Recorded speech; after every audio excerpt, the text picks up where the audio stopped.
By the way, my name's Chuck Dieter. I work here at the Science Center. And it's a really nice day out today. Temperatures in the low 30s, maybe the mid 30s. Pretty calm and pretty pleasant here in Bemidji. But we've got some colder weather coming up. And hi Oswald, you might hear Oswald in the background. Our owl, our great horned owl, is over there talking to us.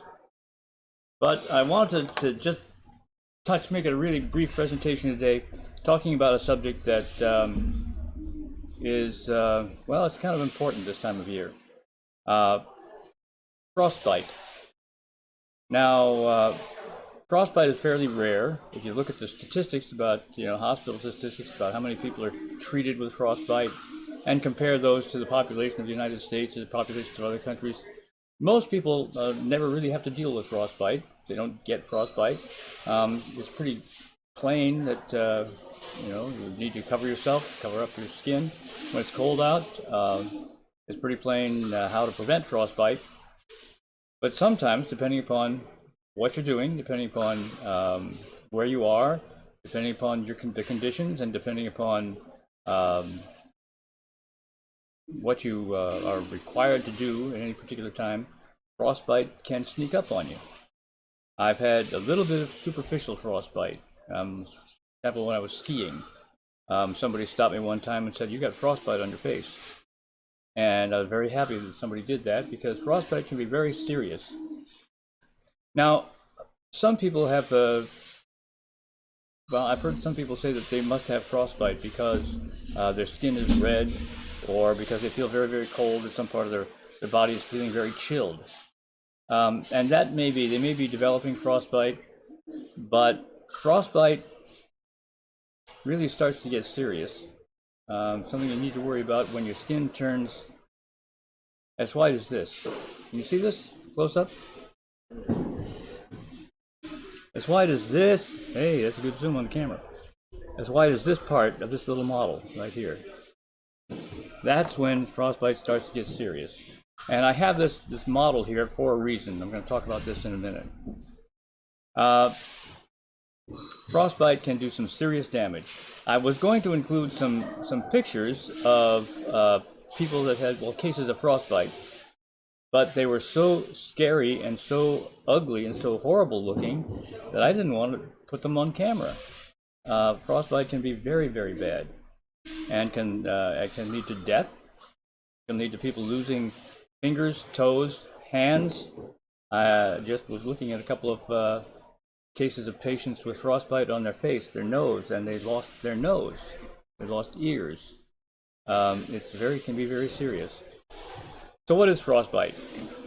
Frostbite is a condition that is caused by cold temperatures. Temperatures below 25 degrees Fahrenheit. You can actually get ice in your tissues, ice in your skin, and if frostbite gets more severe, it can go deeper and deeper. It can actually affect things like muscle and bone, and be extremely serious. It gets really dangerous when it starts to affect blood vessels, and damaged blood vessels. It can cause clotting. It can cause severe constriction, and swelling, and lead to something called compartment syndrome, and rhabdomyolysis, which is rapid death and deterioration of muscle tissue. Anyway, the idea about frostbite is that when the skin gets very cold, ice can form in the skin. Now, this little crude drawing back here of a cell.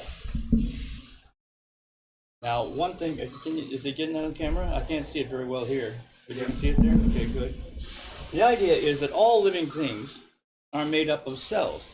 Little compartments, little capsules that make up all of our tissues, all of the things, all the parts of our body. There's skin cells, there are muscle cells, there are bone cells, there are cells in organs, blood vessels, all kinds of things, all divided, and they're all specialized. They're all different kinds of cells, but one thing they have in common, well, a couple of things they have in common. They all have a membrane around them, and this is kind of the basis of the functioning of all of our bodies. All these cells have to operate, and I think the human body has, what, 70% water, I think? Well, yeah, but how many cells? I don't know, billions of cells. I forget the actual figure, but on the order of billions of cells, and they all have to function in coordination. They all have to function together and produce, these marvelous machines we have, these marvelous biological vessels we have to move around the world and do things with. They all have a cellular membrane, which is their outer capsule, their outer shell, not really a shell because it's very flexible, but their outer coating, the cellular membrane. And inside the cellular membrane, there's lots of different things going on, all kinds of little what they call organelles inside each individual cell, and the functioning is very complex, but what they're all in is pretty much water. It's a water solution, and that is absolutely necessary for all life function. We are about between 62 and 70% water. The wettest day of our lives is when we're born. And after that, we start drying out. And as it gets to be my age, you're starting to dry up like a little lizard. But still, usually about 65, 63, 65% water. And the water is mostly contained in those cells. Water is a very interesting subject, a very interesting substance. And we have a special presentation that we do that's very popular called The Unique Properties of Water. And we talk about why water is very special. It does things that no other substance in the universe does. And it is actually, well, the presence of liquid water on the surface of our planet. Actually, on the surface of our planet, water can exist in liquid form, gas form, and solid form. We've got ice, water vapor in the atmosphere, and of course liquid water, oceans and oceans of liquid water. And without that, we wouldn't survive on this planet. The planet would be way too hot in the daytime, way too cold at night for life to exist. And I'm not going to go into that in detail. Perhaps we'll go into that some other time. But one of the most interesting things about water is this is a little model of a water molecule. Can we zoom in on that? Now, water molecules don't really look like this, but everybody, pretty much everybody knows the formula, chemical formula for water. H2O, 2 atoms of hydrogen bound to 1 atom of oxygen. Now, this isn't at all exactly drawn to scale, but in this little model, the red part represents an atom of oxygen, and the white parts represent 2 atoms of hydrogen. And they're bound to the oxygen just at that particular angle. That's pretty accurate, that angle there. And you probably know that one of the basic scientific facts about all matter in the universe is it's made up of little tiny particles, atoms and molecules. An atom is a single particle, and molecules are clumps of atoms like this one, 2 atoms of hydrogen attached to an atom of oxygen. And they're always, that's one scientific fact. Another scientific fact is they're always moving, always bouncing around, always bouncing around. The faster they're bouncing and the harder they're hitting each other, the warmer something is. When they slow down and slow down and slow down, the colder something is.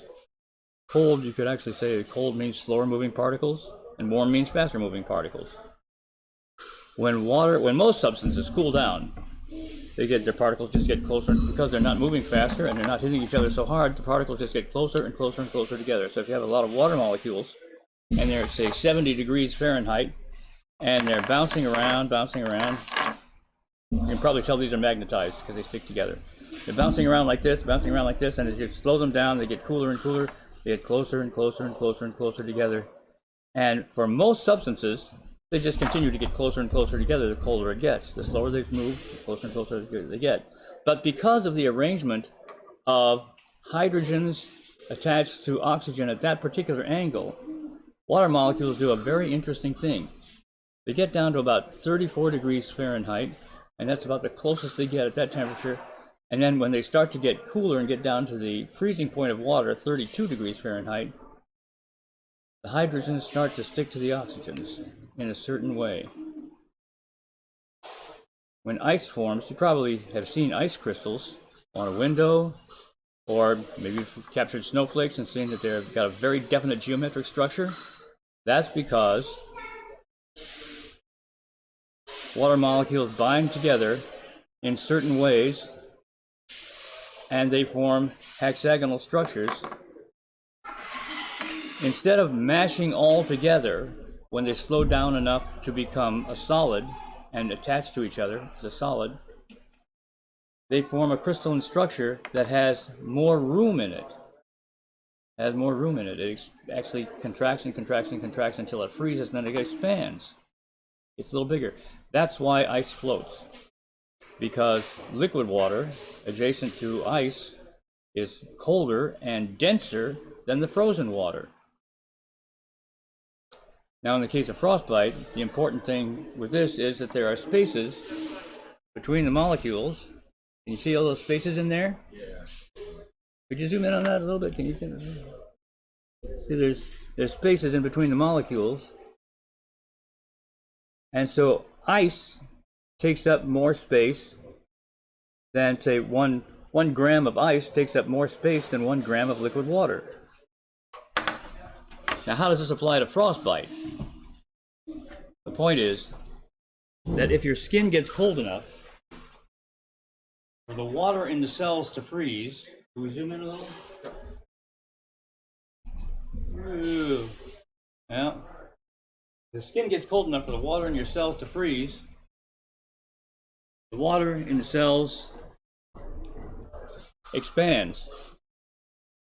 And it actually expands enough to break the cell walls. And if you break that cell wall, it's a dead cell. So it can get to be pretty serious if you get frostbite. Now, there are generally recognized 4 stages of frostbite. The first 2 stages are, you might call, not necessarily well, the first stage you might call superficial. You get a little frostbite on your skin, and when that thaws out, you get a little ice in your skin cells, and the upper levels of your skin cells, the outer layers of your skin cells. And when that breaks the skin cells, and then you thaw that out and treat it very gently, it generally maybe forms a little kind of a rash, red spot, and some skin sloughs off. Maybe you have a little scab there for a little bit, and then new cells form from the inside and pretty much heal that, and you don't have much of a problem with it. The second stage of frostbite, you can pretty well recognize because your skin does get white like that, and you can, well, have ice forming farther down in the layers of skin. The more of those cells that freeze, have water in them that freezes, and the more cell walls that are broken, well, the more it gets serious. The body's response to that can be a number of things. It can cause swelling. Which can constrict blood vessels in the surrounding tissue, and all cells need blood going to them because blood is what carries the oxygen to them, and for all their functions they need oxygen. If you restrict the oxygen flow, you get problems that might be called, well, the general term is ischemia. Ischemic constriction of blood vessels can cause more cells to die, and more cells to die, and more cells to die. When the ice goes further into the skin, and, well, the deeper it goes, the more of those problems show up. You get swelling, you get constriction of not just of oxygen to just the broken cells, but it can kill cells around it that did not freeze. The deeper and deeper it goes, you can get to stage 4. That's the stage in which, when things thaw out, they don't heal themselves. The body can't heal them. Yeah, they actually turn black. At stage 1, generally you get a little bit of a skin rash. At stage 2, you can get some ugly-looking blisters that form, and get some damage, other symptoms of damage. At stage 3, it can actually get to a point where you might need to have some treatment, might need to have some tissue excised, because when that thaws out, you get some necrotic tissue, I mean dead tissue, and it starts to decompose. And if it gets to be really severe and goes to stage 4, well, it can result in things like gangrene, in which dead dead cells start to decompose, and they produce toxins and produce conditions that kill other cells around them, and they kill other cells. Those decompose and kill other cells and other cells and other cells. It grows and grows and grows until, well, people could lose a limb, people could lose an arm, people could lose a leg, a foot, and also people could lose their lives, because gangrene can be deadly. It can continue and continue and continue until there's enough toxins there that it starts to affect major organs, affect the brain, and it's extremely serious. So I guess the only thing I would say is the main point of all this is be very careful. Take care of yourself. If it looks uncool, you know, to have a coat with you, it looks uncool if it's a hassle to have have to wear a coat. Well, don't go far from the car without it. Keep it with you. If it seems childish or inconvenient to wear mittens, to wear gloves, to wear something that covers your ears, do it anyway. I mean, there's lots of fashion choices you can make that make you look cool when you wear all that winter wear. And also, the right clothing materials probably too. Well, the right clothing material, yeah. People, you probably noticed it if you, well, today I have on a cotton sweater because it's not very cold out. I like this sweater. It's very comfortable. It breathes well, but I wouldn't, if the temperature drops to 10 degrees, I'm not going to be wearing a cotton sweater. I'm going to be wearing either an acrylic sweater or a wool sweater. Maybe I'll be wearing some polar fleece. Maybe I'll be wearing a polar fleece, jacket or something like that, because I get cold really easily. It's really uncomfortable for me. Matter of fact, I have something called Raynaud's disease, which is a strange little autoimmune problem that's hereditary apparently. And for no reason at all, my blood vessels can shut down, especially in extremities. All of a sudden, my blood vessels shut down in my fingers and won't let any blood through. And that blood flow is very critical to keeping your tissues warm and preventing tissue damage. And I've got some tissue damage, nerve damage, and so forth in my hands and fingers because every now and then, Raynaud's disease just happens to kick in and freeze up the blood vessels in my toes and my fingers and sometimes my entire lower leg. So I have to be very careful of that sort of thing. Anyway, that's the point. And the point is, the scientific angle to look at this, to take into account with this is water's going to do what water's going to do. I don't care how tough you are. I don't care how much you can, how you can endure the cold or anything like that. But water, when it freezes, it expands, and if it expands inside your cells, it's going to break cell walls. And also, it does some other damage. There's some other things that can happen to you. Things that involve damage to blood vessels. And the thing is, you might recover from frostbite, but it can change your appearance. Some of the old timers you see out here, especially some of the homeless people I see, which are well, you see them at one time in the summertime. I do know of a few people in the area that are chronically homeless. And I've seen them in the summertime and their skin looks pretty clear. I see them in the next summer and they've been through a winter and they've got scars all over their face. Scars everywhere from bits of frostbite where their skin has died and they've recovered, but it changes their appearance. It changes their capabilities. When you've got damage to nerves, damage to muscles, damage to blood vessels, it changes your life. Even if you survive it, even if you recover from it. So take it seriously, please.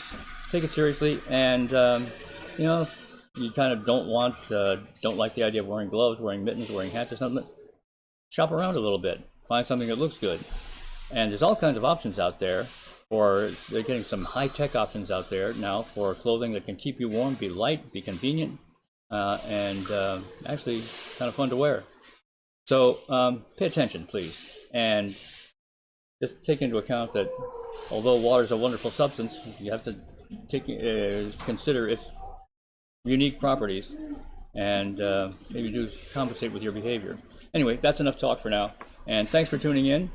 And by the way, the Headwaters Science Center is open 7 days a week from 9:30 in the morning till 5 in the afternoon. That's Monday through Saturday. On Sundays, we're open from 1 to 5. And, you can get a membership here that allows you a free admission every time you come in. And also, there's a membership available that takes advantage of a particular passport program that is instituted by the Association for Science and Technology Centers. You could have a membership here, and you get a membership card, and that allows you to get into the Science Museum of Minnesota free. and the Bell Museum free, and even the Museum of Science and Industry in Chicago, and the Pacific Science Center in Seattle, and 360 other science centers.